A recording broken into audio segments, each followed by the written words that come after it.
নমস্কার বন্ধুরা, চলে এলাম আজকে আবার একটা নতুন রেসিপি নিয়ে। তো আজকে আমার রেসিপিতে থাকছে উত্তাপাম। তো সেইটা উত্তাপামটা কিভাবে বানাবো সেটাই আপনার সাথে শেয়ার করব।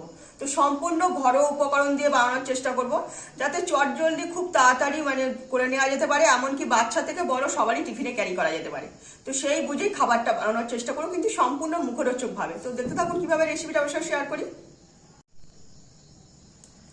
তো উত্তাপাম বানানোর জন্য কি কি লাগছে সেগুলো আপনার সাথে একটু দেখিয়ে দিই।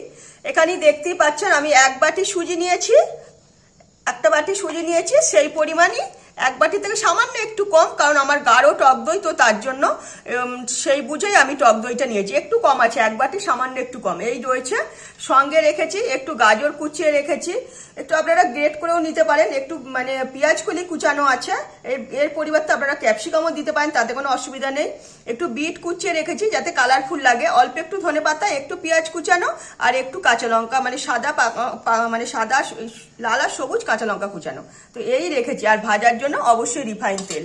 তো তারপরে যা দেবো দেখাতেই থাকবো, তো দেখতে থাকুন। তো আমি কিভাবে বানাচ্ছি সেটা আবার শুরু করি। তো প্রথমে এই যে এক বাটি যে সুজি নিয়েছি, সেই সুজিটা এর মধ্যে ঢেলে দিলাম। পরিমাপটা বাটির মাপই দিলাম, তো আপনারা সেই বুঝেই তৈরি করে নেবেন। আর সেই পরিমাপ অনুযায়ী আমার টক দই দেওয়া রয়েছে। পুরো টক দইটা আমার এইভাবেই ঢেলে দিলাম, পুরোটাই একদম। এবার সঙ্গে দেব ব্যালেন্স মতো অল্প একটু সামান্য চিনি, না দিলেও হবে, কিন্তু আমি একটু দিচ্ছি যাতে টেস্ট হয় খাবারের। আর সঙ্গে দেব অল্প একটু নুন, এই দিলাম। যেহেতু টক দই আছে আর সুজি আছে, নুন ব্যালেন্স মতো দিতে হবে। এইটা আগে প্রথমে একটু মেখে নেব। তো টক দই, নুন, অল্প একটু সামান্য একটু চিনি দিয়ে সবকিছু দিয়ে মেখে নিয়েছি। তো এরকম মাখা হচ্ছে। এরপরে আমি এবার জল দিয়ে দিলাম, এক বাটি জল দিচ্ছি। জল দিয়ে আবার ভালো করে মেখে এখন 20 মিনিটের মতো রেখে দেব রেস্টে।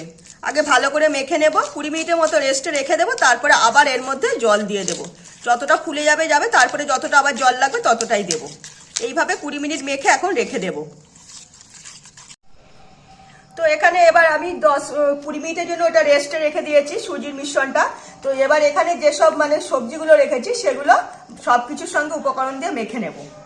এখানে আমি আমার পরিমাণ মতো একটু পেঁয়াজ কলি নিয়ে নিলাম, একটু গাজর কুচানো নিয়ে নিচ্ছি, কাঁচা লঙ্কা নিয়ে নিলাম, পরিমাণ মতো পেঁয়াজ কুচানো নিয়ে নিচ্ছি, আর সঙ্গে দেব ধনেপাতা। তো এইগুলো সব কিছু মোটামুটি নিয়ে নিলাম। এবার এইটাই আমি এবার মেখে নেব। প্রথমে ব্যালেন্স মতো নুন দেব, যেহেতু ওইতে নুন দেওয়া আছে সেই বুঝেই নুনটা দিতে হবে, বেশি যেন নুন না হয়। অল্প একটু এই যে ম্যাজিক মশলা দিয়ে দেব, তাহলে টেস্টটা খাবারের ভালো লাগবে, বাচ্চা থেকে বড় সবারই খেতে ভালো লাগবে। তো সেই বুঝে হাফ চামচের মতো মশলাটা দিয়ে দিলাম। আর তার সঙ্গে অল্প একটু দেবো চানা মশলা, সামান্য একদম। তো এইটাই আমি এবার ভালো মতো মেখে নেব। এইটা অল্প একটু আমি রিফাইন তেল দিয়ে দেব।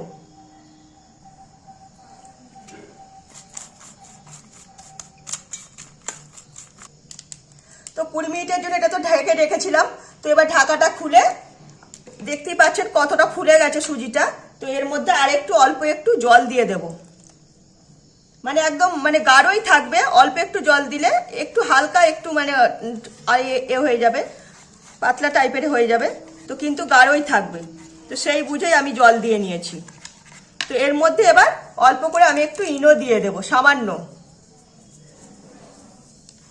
হাফ চামচেরও কম একদম ইনো দিয়ে দিলাম। তো এইটাই এর সঙ্গে ভালো মতো মিশিয়ে নেব।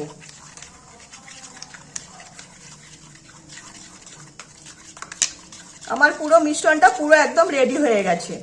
আর এখানে আমি যা যা উপকরণ রেখেছিলাম সেটা সবকিছু দিয়ে মেখে নিয়েছি। এর মধ্যে অল্প একটু আমি গোলমরিচের গুঁড়ো দিয়েছি, দিয়ে সবকিছু উপকরণ দিয়ে ওখানে যা দেখিয়েছিলাম থালার মধ্যে সব উপকরণ দিয়ে আমি মেখে রেখেছি। তো আমার পুরো একদম কমপ্লিট হয়ে গেছে। এবার আমি এইটাই এবার চাটুতে ভেজে নেব। তো এখানে তো আমি একটা ননস্টিকের চাটু বসিয়ে দিয়েছি। এর মধ্যে আমি একটু তেল দিয়ে দিলাম, রিফাইন তেল একটু মাখিয়ে দিচ্ছি, যাতে যে এইটা যে ব্যাটারটা যে দেবো, যাতে ব্যাটারটা একদম ঠিকঠাক উঠতে পারে। তো সেই বুঝেই তেল দিয়ে দিয়েছি।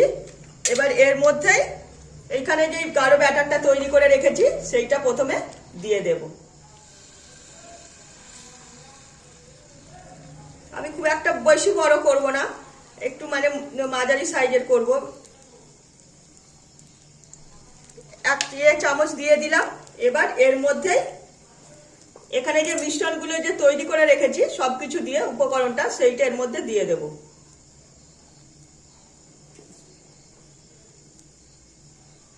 তো ম্যাজিক মশলার একটা গন্ধ আছে, তো খাবারটা তাহলে খেতে বাচ্চা থেকে বড় সবারই ভালো লাগবে।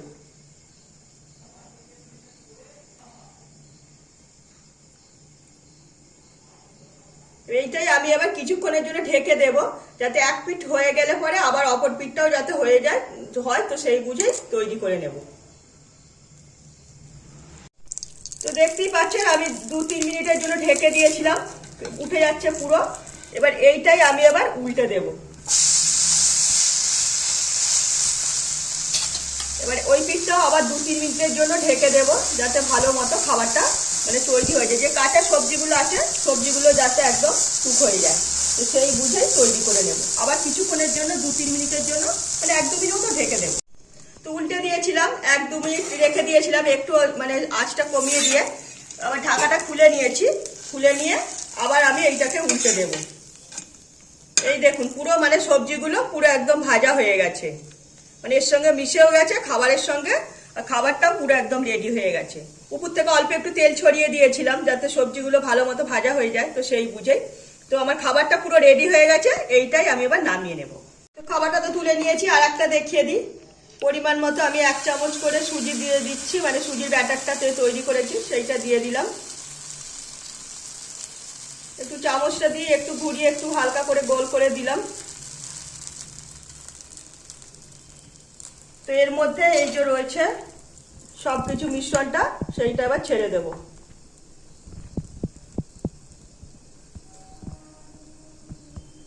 গাজর দিয়েছি, একটু বিট দিয়েছি, একটু মানে পেঁয়াজ কলি দিয়েছি, একটু পেঁয়াজ দিয়েছি, একটু কাঁচা লঙ্কা, তো ম্যাজিক মশলা সবকিছু দিয়েই তৈরি করে নিয়েছি।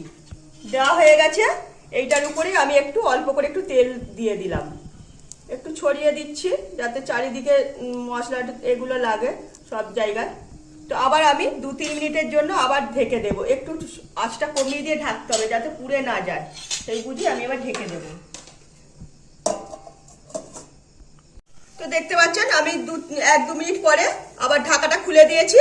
তো আমার এটাও ভাজা হয়ে গেছে, তো এটা আমি তুলে নেব। তো এইভাবে সবকটা খাবারকে আমি ভেজে তুলে নেব, এইভাবেই সবকটা খাবার তৈরি করে নেব। তো দেখলেন কত সিম্পল পদ্ধতিতে আমি খাবারটা আপনাদের সামনে বানিয়ে দেখালাম। তো সম্পূর্ণ মুখরোচক খাবার, বাচ্চা থেকে বড় সবারই খুব ভালো লাগবে। তো এইটা টিফিনেও ক্যারি করতে পারবে, তো সবাই বড় বাচ্চা সবাই ক্যারি করতে পারবে। তো সেই বুঝেই একদম মুখরোচকভাবে খাবারটা বানানোর চেষ্টা করেছি। তো সঙ্গে আমি টমেটো সস দিয়েছি, তো আপনারা এটা ধনেপাতা চাটনিও দিতে পারেন, নারকেলের চাটনিও দিতে পারেন, সেটা আপনাদের উপর নির্ভর, চাটনিটা নিজের উপর নির্ভর করবে। আমি চটজলদির জন্য আমি এই যে টমেটো সস দিয়ে আপনার সামনে দেখিয়ে দিলাম। তো খাবারটা অবশ্যই এইভাবে একবার বানিয়ে দেখতে হবে যে আমার খাবারটা কতটা টেস্ট হয়েছে। হালকা ঝাল আছে, তাও কাঁচা লঙ্কার ঝাল, গোলমরিচের ঝাল, তো আর হচ্ছে কিনা যে ম্যাগির মশলা আছে, ম্যাগির মশলা দিয়ে সব কিছু দিয়েই তো আজকে আমার এই খাবারটা বানিয়েছি। তো ভালো লাগলে লাইক, শেয়ার, কমেন্ট, সাবস্ক্রাইব করে আমার চ্যানেলটাকে। তো আজকের মতো আমার রেসিপি এখানেই শেষ করো। সবাই ভালো থাকবে।